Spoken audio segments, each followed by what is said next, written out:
अस्सलामु अलैकुम वरहमतुल्लाहि वबरकातुहू।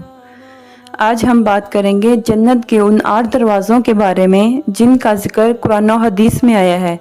क्या आप जानते हैं कि हर दरवाज़ा मखसूस लोगों के लिए है?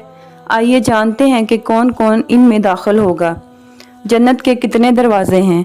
नबी करीम सल्लल्लाहु अलैहि वसल्लम ने फरमाया, जन्नत के 8 दरवाज़े हैं और एक दरवाज़ा है जिसे बाबुर रेयान कहा जाता है, उससे सिर्फ रोज़ादार दाखिल होंगे। सही बुखारी। यानी जन्नत के 8 दरवाज़े हैं, हर एक नेकी करने वाले के लिए अलग अलग हैं। बाबुल सलात, नमाज का रोज़ा, ये इन लोगों के लिए है जो बाकायदगी से 5 वक्त की नमाज पढ़ते हैं। बाबुल जहाद, ये इन लोगों के लिए है जो अल्लाह की राह में जहाद करते हैं, जानो माल से कुर्बानी देते हैं। बाबुल सदका, सदक़े का दरवाज़ा, वो लोग जो दिल खोल कर इखलास से अल्लाह की राह में खर्च करते हैं, उनके लिए है।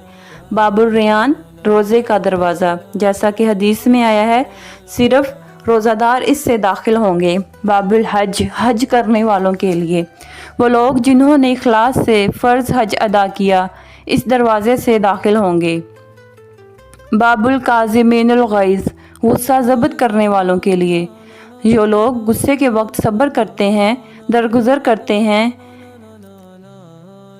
बाबुल तौबा, तौबा करने वालों के लिए, जो लोग जो बार बार गुनाह के बाद सच्चे दिल से तौबा करते हैं। बाबुल ज़िक्र, अल्लाह का ज़िक्र करने वालों के लिए, जो हर वक्त अल्लाह का ज़िक्र करते हैं, दिलों को ज़िंदा रखते हैं।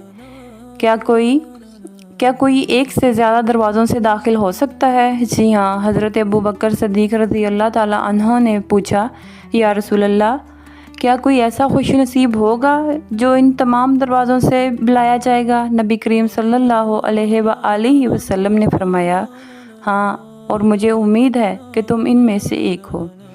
तो मेरे अज़ीज़ भाइयों और बहनों, ये जन्नत के दरवाज़े हमें नेकी की तरफ दावत दे रहे हैं।